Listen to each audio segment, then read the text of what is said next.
This is C.H.U.D on our 31 spooky movies of Halloween. C.H.U.D is a movie I have never seen until today.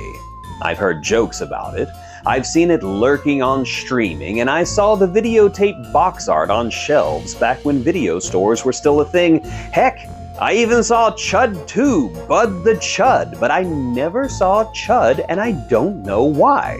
So I thought this was high time to fix that error. In C.H.U.D, there is a wave of disappearances among the homeless community, but it doesn't become a serious problem until rich white women start getting eaten by evil monsters from below. So now a determined cop, a photographer, and a minister all seek to bring buried truths to light before more New Yorkers are made into midnight snacks by the cannibalistic humanoid underground dwellers. C.H.U.D. Oh! They really reached for that acronym, didn't they? C.H.U.D is a procedural investigation into unusual disappearances with more investigation than monsters, and that's really my biggest criticism. The movie seems to want to take swipes at polluters and politicians, but to be frank, it's not smart enough to do that without being as obvious as it is. There's always a singular mustache-twirling bad guy who's dumping toxic waste into the sewers. It's never a corporation, right?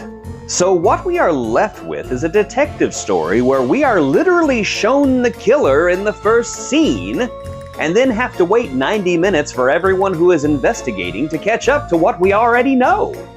In a way, C.H.U.D reminds me of a movie called Q the Winged Serpent, which was also a procedural investigation movie into a man-eating monster, but was done so much better because the investigators weren't complete idiots.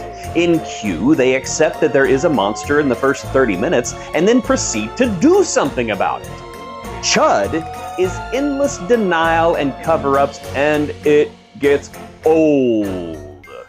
Heck, Q showed the monster in the first scene as well, but unlike C.H.U.D, the movie isn't about figuring out if there is a monster or if there isn't a monster, which we already know there is. It's about defeating the monster from the get-go, which makes it a much better movie. The true mystery is, why didn't I put Q on this year's list of 31 spooky movies of Halloween? It's because I'm an idiot and I didn't think of doing it. C.H.U.D is not a good movie.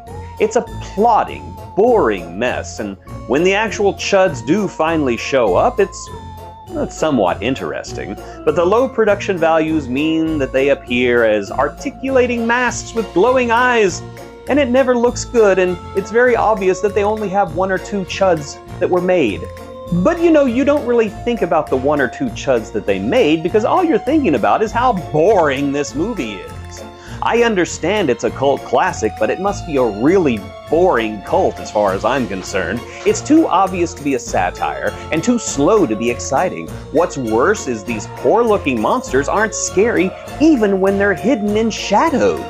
C.H.U.D does boast a very impressive cast, including a very young Daniel Stern, who looks like he's trying to win an Oscar, and it's kind of sad. But the lack of actual C.H.U.Ds in this movie, especially in a movie called C.H.U.D, is a glaring flaw. I don't get why this movie's held in such high regard. It's boring! And as I've said before, I can recommend bad horror movies, but the biggest sin that a horror movie can commit in my book is being boring, and C.H.U.D is boring.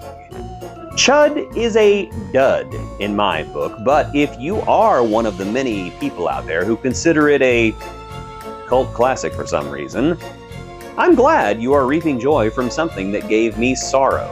And I give you my blessing, despite myself, to put C.H.U.D on your list of 31 spooky movies of Halloween.